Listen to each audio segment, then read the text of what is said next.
Salut tout le monde, Glenn Sanford ici, fondateur de XP Realty, et ceci est le podcast sur l'expansion internationale. Nous parlons à des agents et courtiers du monde entier de leur activité et ce qui fonctionne pour eux là-bas, comment l'activité se déroule sur leur marché, et j'espère que vous repartirez avec quelques conseils et idées que vous pourrez utiliser sur votre marché local pour faire passer votre entreprise au niveau supérieur. Aujourd'hui, je suis ravi de parler à Jonathan Woods. Il vient du Royaume-Uni, du sud-ouest de Londres, qui réalise vraiment une production solide en tant qu'agent. Et bienvenue. Merci beaucoup, Dan. C'est un véritable plaisir d'être ici et un honneur. Je suis vraiment ravi de discuter et de partager un peu de ce que nous faisons et de ce que nous faisons au Royaume-Uni et surtout à Londres. Génial. Depuis combien de temps es-tu avec XP? Donc en fait, j'ai commencé en septembre 2021. C'était vraiment l'une des très rares personnes à Londres à l'époque. Je sais que nous avions passé en revue, je pense que mon chiffre est d'environ 324. Il y avait pas mal d'agents au Royaume-Uni, mais à Londres, il n'y en avait pas tant que ça. Et c'était, vous savez, si nous parlons aux gens maintenant d'XP, surtout à Londres et à travers le pays, c'est très bien connu. Mais c'était certainement à ses débuts à l'époque. Donc, ouais, septembre 2021. Donc, un peu plus de 3 ans. D'accord, génial. Et où étais-tu avant? Je suppose que Londres est un marché immobilier très compétitif. Marché immobilier organisé, euh, comment ça s'est passé? Comment s'est passée la transition? Et peut-être plus, comment était le business avant EXP? Ouais, donc pour les gens qui ne le savent pas, le marché immobilier traditionnel, ce sont des agences immobilières, ceux que vous appelleriez des courtiers, mais la majorité des gens, jusqu'à très récemment, sont des employés, des individus salariés. Ils travaillent sur une base de commission, mais ils sont payés un salaire et sont employés par l'entreprise, par l'agence immobilière, ce que vous appelleriez des courtiers. Et c'est comme ça, nous sommes maintenant en train de passer très rapidement de cet environnement à l'opportunité de pouvoir agir en tant qu'agent immobilier ou en tant que courtier. Et cela est facilité par XP. Et il y a plusieurs autres courtiers autour. Et à l'époque, quand je cherchais à lancer mon entreprise, comme je le fais maintenant, et que je regardais avec qui m'associer, il y avait quelques options et j'ai choisi XP. Et je suis très content de l'avoir fait parce que je ne serais pas là où je suis aujourd'hui sans ça. Très, très content que cela soit arrivé. Donc, maintenant, étiez-vous? Comment était votre production auparavant? Alors, où en étiez-vous? Comme quelle entreprise? Ouais, ben, sûr. Donc j'ai commencé ma carrière dans une agence immobilière londonienne très connue appelée Foxtons. Si vous parlez à quiconque dans notre industrie, ils sauront ce que c'est. Vous savez, au début des années 2000, quand j'ai commencé dans l'immobilier en 2006, c'était l'agence immobilière progressiste de l'époque. C'était un endroit où beaucoup de personnes qui sont maintenant des cadres dans l'industrie ont franchi leurs portes et suivi leur formation. Et j'y suis resté pendant 10 ans avant de partir. Euh, Principalement parce que j'ai commencé ma nouvelle jeune famille et que je me dirigeais vers une entreprise plus, disons, orientée vers la famille. Et j'étais dans une entreprise appelée Douglas et Gordon, qui était encore une agence très établie et prestigieuse dans le centre de Londres. Et je dirigeais l'une de leurs agences phares dans le sud-ouest de Londres, un endroit appelé Vassy. Et j'ai quitté cet endroit en tant que l'un de leurs directeurs des opérations, ayant passé encore 3 ans là-bas. Donc cela fait presque 18 ans que je suis dans l'industrie. Mais en tant qu'indépendant, tout était en tant qu'employé. Donc, nous étions des agents employés, mais j'avais toujours rêvé de faire quelque chose par moi-même. Mais le point délicat, c'est que la barrière à l'entrée et la capacité de se lancer en tant qu'indépendant, c'était très dur. Les seules façons de le faire étaient soit de créer votre propre agence, ce qui nécessite un investissement en capital énorme, ou alors vous êtes passé par ce qu'on pourrait appeler le marché d'entrée bas de gamme, du bas de l'échelle, qui est plus du côté budget des choses. Donc, avec AXP, cela vous donne la possibilité de démarrer votre entreprise et d'avoir un excellent partenaire financier à l'intérieur de ça. Pour vous, donner agence immobilière en boîte, nous avons tout ce qu'il faut. Les outils dont nous avons besoin pour agir en tant qu'agents immobiliers indépendants, et cela est fourni par UXP dès le départ. Et ensuite, vous pouvez travailler et vous concentrer sur les choses dans lesquelles vous excellez, ce qui consiste à lister des maisons, à vendre des maisons et à louer des maisons, sans avoir à gérer les énormes montants de capital, d'investissement et de frais généraux que l'on obtient avec les configurations traditionnelles. À quoi ressemble une journée typique dans la vie de Jonathan Woods?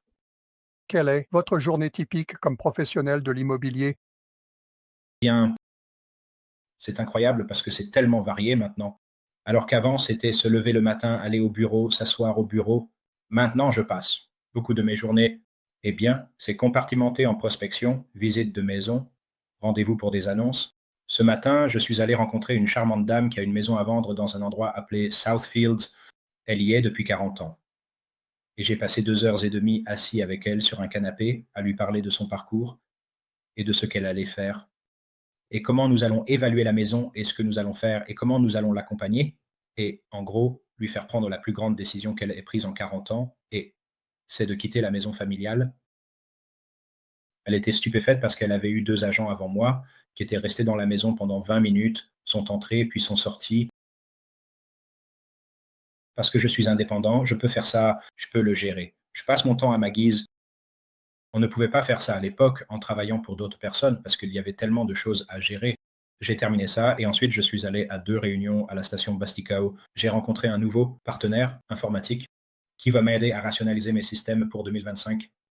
Et nous avons également rencontré 2 courtiers qui sont de nouvelles personnes. Maintenant, je passe beaucoup de mon temps sur le côté agent de fraction ainsi que sur la production.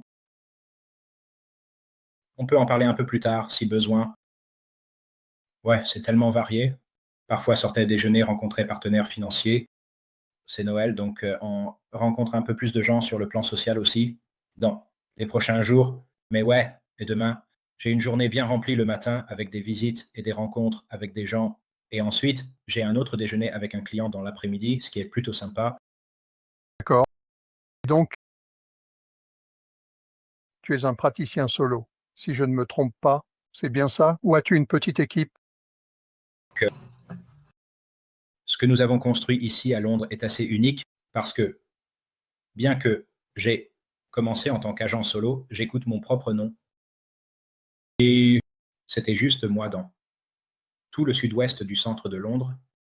Et puis, au cours des 3 dernières années, j'ai réussi à amener avec mes autres agents partenaires, nous avons recruté près de 60 personnes maintenant, la majorité dans la capitale. Et nous travaillons maintenant comme une sorte de groupe collaboratif non organisé. Donc, chaque fois que nous avons des annonces, nous les publions avec les courtiers ouverts. Nous le gérons de manière très similaire à ce qui se fait aux États-Unis. Les agents immobiliers dans le monde de l'entreprise ne s'engagent pas là-dedans, ils ne considèrent pas la collaboration. Nous le faisons. Je viens de mettre en vente un endroit à Glen que j'ai fait en collaboration avec un courtier là-bas et nous venons de le vendre aujourd'hui.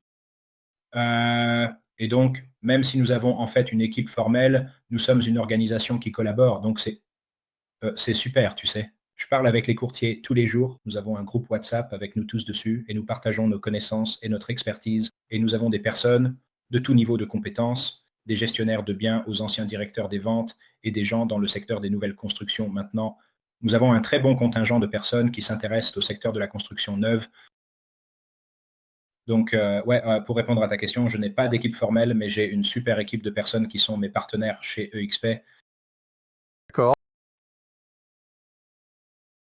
Et c'est, tu sais, évidemment, si tu es au Royaume-Uni et que tu es dans l'industrie des agents immobiliers, tu connais déjà ces statistiques. Mais je pense qu'il y a beaucoup de gens dans le monde qui, je ne comprends pas très bien le marché britannique. Parce qu'en dehors du Royaume-Uni, le travail indépendant est la norme au Royaume-Uni. Le travail salarié est norme. Euh, peut-on, et à l'intérieur de ce modèle salarié, donc ce n'est pas, d'après ce que je peux dire, ce n'est pas fondamentalement une grande profession en termes de revenus pour ta famille. Tu sais, ça paie évidemment les factures, mais ça ne fait pas grand-chose de plus que ça. Tu étais évidemment, tu sais, dans quelques entreprises et tu faisais probablement beaucoup de travail dans ce genre de routine de 9 à 5, un peu ce genre de truc. Quel serait le revenu typique? d'un agent immobilier, ou peut-être même utiliser un exemple. Quoi, quelle a été ta meilleure année dans le métier en tant qu'agent salarié? Eh bien, je pense qu'il y a une vraie distinction entre le reste du Royaume-Uni et Londres. Londres est plus cher en tant que capitale et donc les gens le font au sein de l'industrie elle-même. Si tu devais regarder le reste du monde encore, je ne sais pas ce que les gens y gagnent, mais je pense qu'un bon directeur d'agence, dans un bureau fantastique et quelqu'un qui est un très bon producteur, pourrait probablement gagner autour de 100 000 par an. Mais ce serait du commerce c'est, mais ça va varier entre 60 et 100 selon vraiment quelle partie de Londres il se trouve, pour qui il travaille. Et certaines personnes dépasseront cela. Tu sais, il y aura des gens qui feront plus que ça. Mais ce que tu dois te rappeler, c'est que cela demande une énorme quantité de temps et d'efforts pour produire ça. L'agent moyen obtient environ 10% de la transaction dans la rue principale. Donc tu dois vendre beaucoup de maisons. Et je pense que mon bureau a réalisé plus d'1 800 000 livres en frais de transaction. Tu sais, en tant qu'individu, manager, tu obtiendrais un pourcentage en plus, ce serait assez faible. Tu regardes 4 ou 5% de ça. Donc, quand tu regardes les frais de transaction moyens tu dois probablement viser plus de 100 transactions par an juste pour atteindre ce niveau de revenu. Ce qui est, tu sais, tu serais au bureau à 7h30 du matin et tu partirais à 9h du soir parce que tu serais là toute la journée, tous les jours. Et donc, c'est assez fatigant et c'est assez épuisant d'atteindre ce niveau de production particulier. Alors, si tu retournes ça en tant qu'indépendant, tu peux obtenir, tu sais, des parts de l'HP à 70%, ou alors si tu atteins le plafond à 100, donc tu peux gagner le même argent, mais de manière considérablement plus élevée, mais avec beaucoup moins d'efforts. Tu n'as pas besoin de lister autant de maisons que ça. Et ce que cela fait aussi, c'est que ça réduit la surcharge. Et l'attention aux détails peut être considérablement augmentée et le niveau de service client peut être fortement amélioré.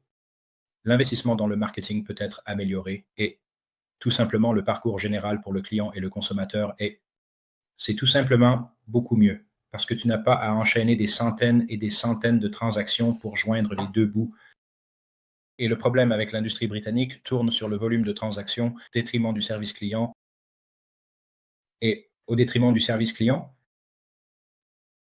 Et c'était, évidemment, un exemple plutôt aujourd'hui où tu as passé 2 heures et demie avec quelqu'un et dans ce volume de transactions élevé, tu veux juste entrer, obtenir ta liste, sortir, la mettre en ligne et espérer qu'elle se vende et passer à la suite au lieu de vraiment se soucier du client. ouais, c'est ça. Je veux dire, les statistiques ne sont pas 100% précises, mais l'agent immobilier moyen vend probablement 40% à 50% de ce qu'il met sur le marché. Alors qu'en est-il des autres 50%? Qu'est-ce qui est des dommages collatéraux pour eux? Ce n'est pas une question de quand tu vas lister une maison. Quand je liste quelque chose maintenant et je ne prends pas un grand nombre de biens parce que j'aime ou je veux vendre tout ce que je reçois, tout ce que je mets sur le marché, je ne vends pas tout, mais c'est environ 90%. Donc, pour moi, c'est bien plus important parce que vous savez que ce client est chaque matin, je me réveille, je regarde mon portefeuille et je travaille sur comment vendre ces propriétés, pas comment en vendre certaines. Je veux toutes les vendre.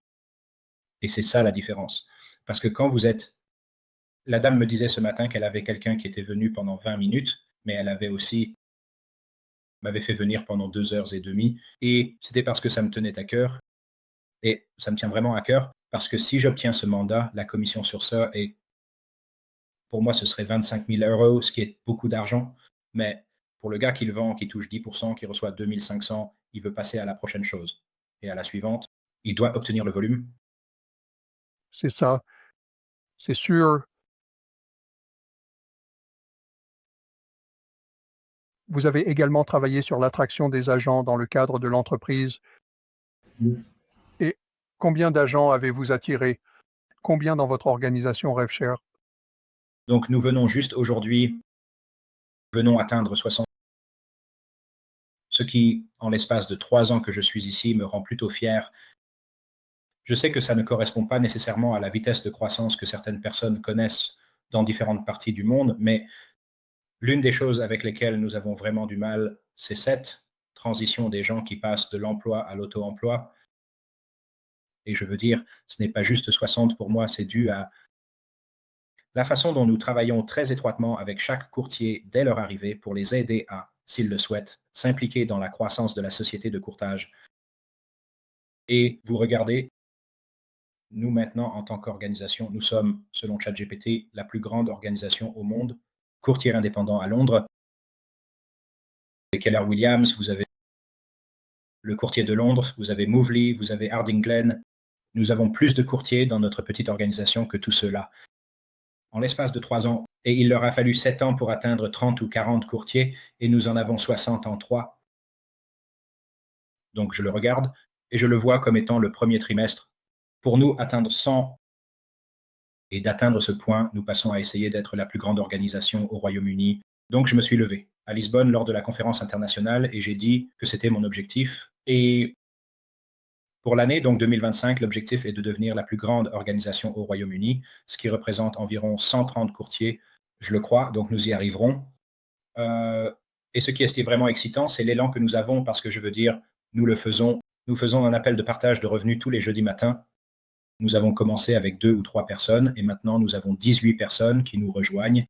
Nous avons un événement mensuel que nous organisons. Le dernier a eu lieu en novembre et nous avons eu 85 personnes qui se sont présentées. Ce n'est pas que des courtiers EXP, ce sont des gens de professionnels de l'immobilier et d'autres agents. Nous allons organiser cet événement chaque mois et commencer à construire à partir de ça. C'est juste essentiellement suivre Brent Gove et ce qu'il nous a appris en écoutant son podcast et en le rencontrant réellement. Quand je suis arrivé à Miami, à Las Vegas, c'est quelque chose de vraiment excitant pour moi. Je sens que nous en sommes là en tant que pays. Certainement, nous avons dépassé la phase d'adoption précoce et nous commençons à entrer sur le marché de masse. Ça commence à prendre de plus en plus d'élan. Les gens, si vous sortiez dans la rue ou que vous alliez dans une agence immobilière maintenant et que vous disiez « Avez-vous entendu parler d'AXP ?» Je dirais que probablement 50% des gens ont probablement entendu parler. Alors qu'il y a 2 ans, à peine quelqu'un vous aurait dit ça, certainement à Londres. Et comment ça a été? Toi, évidemment, vous recevez probablement un peu de partage de revenus chaque mois en plus de votre volume de production.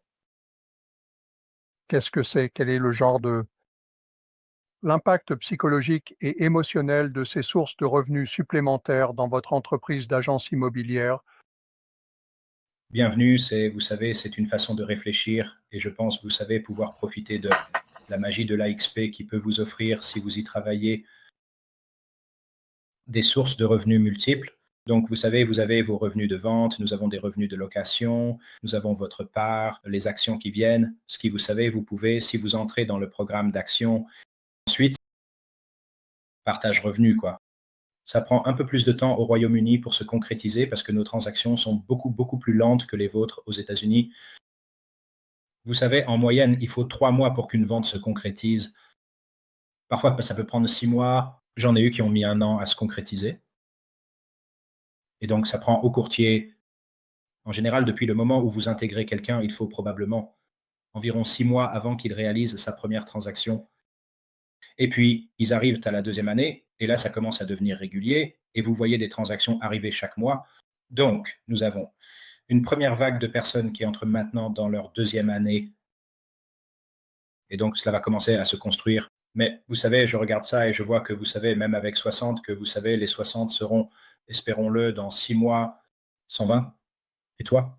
Quand vous calculez ce que sont les résiduels là-dessus, avec des gens qui réalisent une affaire par mois, ça commence à devenir très excitant. Et c'est quelque chose que, vous savez, je veux continuer à développer. Et donc, les autres qui sont, vous savez, les autres bâtisseurs, comme nous les appelons au sein de notre organisation, ont une vision claire et un chemin défini pour construire leurs propres organisations. Génial, génial. Eh bien, je sais qu'on commence à dépasser un peu le temps, mais je veux juste peut-être faire quelques questions rapides. Vas-y. Comment gérez-vous votre entreprise? Quel CRM utilisez-vous? Donc, nous utilisons Loop, qui est fourni par UXP UK. C'est un système CRM fantastique. J'ai utilisé plusieurs systèmes différents tout au long de ma carrière et j'aime vraiment Loop. Très convivial, très intuitif. Et les gars qui le gèrent, Oligleave est une véritable légende, c'est un gars vraiment sympa. Et les gars du support sont vraiment super. Vous savez, vous leur posez une question, ils vous répondent dans les 5 minutes. OK. Excellent. Voyons voir. Comment faites-vous comment ça va? Comment vous êtes-vous adapté à, nous dirons, basé sur le cloud? Par rapport à un bureau physique, avez-vous un bureau physique? Travaillez-vous entièrement à distance? Comment ça fonctionne? Ouais, donc c'est un gros truc pour moi, je le dis, à n'importe quel courtier que nous avons. Une partie de la merveilleuse chose que vous nous offrez à tous, c'est le bureau Régis. En fait, j'ai ça dans la capitale. Nous avons un super bureau. Je travaille depuis la centrale électrique de Bassley. J'en ai une à Victoria et dans le centre de Londres. Et donc, j'y ai passé un peu de temps aujourd'hui. En fait, j'y ai travaillé pendant quelques heures. Mais vous savez, mon téléphone et mes laboratoires voyagent avec moi et c'est mon bureau. Donc, je n'ai pas besoin d'un espace physique pour travailler, mais je le fais. Je rencontre des clients et leur dis venez à mon bureau de la centrale électrique de Fantasy. C'est incroyable. Et j'ai travaillé depuis celui de New York à Times Square quand je suis allé à New York. Et vous savez, pour moi, c'est ce qui est incroyable, c'est que vous voyagez et que vous avez tout ce dont vous avez besoin sur votre téléphone. Je n'en ai pas besoin. Le bureau, c'est certainement pour moi une publicité très coûteuse ou un endroit pour rassembler le personnel et les obliger à venir travailler. Donc, vous pouvez en fait faire ce que vous leur demandez de faire. Ouais, non, c'est sûr. Et puis, dernière chose, agent, réfléchissons euh, euh, pour les agents qui envisagent de devenir indépendants et potentiellement de rejoindre XP. Quels conseils leur donneriez-vous pour faire la transition? D'accord. Donc, la première chose que je dirais, c'est de passer à l'action. Les gens y pensent beaucoup trop longtemps. Il y a un monsieur qui vient de s'inscrire avec moi. Ça lui a pris 2 ans. Je l'ai emmené avant les déjeuners. Il l'a enfin fait.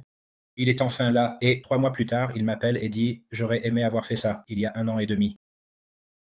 Mais je pense aussi qu'il est important de s'entourer de personnes avec qui vous vous sentez soutenu et qui seront de bons mentors pour vous. Je vois beaucoup de gens qui se lancent sans avoir fait les bons choix et réfléchi à qui ils s'associent. Et je fais ça. La façon dont je le vois, c'est qu'en tant qu'organisation, nous offrons un excellent soutien et un excellent mentorat et aidons les gens à réussir. Suivez le chemin du succès. Regardez à quel point les personnes avec qui vous êtes impliqués sont réussies et suivez-les parce que le succès laisse un indice et la plupart des gens, certainement au sein de notre organisation, partagent très librement leurs connaissances. Donc, ce serait mon conseil. Bien, génial. Eh bien, Jonathan, merci beaucoup d'avoir pris le temps de discuter. Ça aurait pu durer plus longtemps, c'est sûr. Quelle est la meilleure façon pour les agents, que ce soit avec EXP ou en pensant à EXP, de se connecter avec vous? Donc, la première chose que je fais, si vous cherchez Jonathan Woods sur Google, j'espère apparaître. Mais mon Instagram est Jonathan Woods Immobilier. Et mon LinkedIn est super. Aussi, c'est Jonathan Woods. Si vous me cherchez sur Google, sera sur LinkedIn. Vous pouvez me joindre téléphone. Mon entreprise s'appelle Jonathan Woods Immobilier, donc vous pouvez me trouver là-bas. D'accord, génial. Ajoutez Londres à ça. Pour ceux d'entre vous qui cherchent en dehors du Royaume-Uni, oui, ouais, affiné. Certainement, certainement. Mais non, je pense que ça a été un plaisir de venir, Glenn, et merci beaucoup d'avoir pris le temps de venir nous parler ici sur notre petite île. Mais c'était super. Et la conférence, l'Internet, la conférence AXP à Miami était incroyable et j'attends vraiment avec impatience Barcelone l'année prochaine. Ça va aussi être fantastique. J'attends vraiment ça avec impatience. Ouais, ça va être génial. Et merci à tous aussi d'avoir écouté. Jonathan Woods, comme vous pouvez le voir, est vraiment une personne formidable. Il arrive juste dans notre conversation. Et si vous avez besoin d'aide ou de conseils sur les affaires au Royaume-Uni, et au fait, nous venons d'annoncer notre programme de parrainage international, où vous pouvez réellement vous associer à des agents dans le pays pour vous aider à attirer, s'ils se trouvent dans un pays différent de celui où vous travaillez. Et le Royaume-Uni est vraiment très unique dans le monde. Je vous encourage à contacter n'importe lequel des invités avec qui je parle, mais certainement Jonathan, vous savez, construit une organisation, donc il a un peu compris l'attraction. Donc, sur ce, merci à tous d'avoir participé et merci encore Jonathan d'avoir fait partie de ce podcast.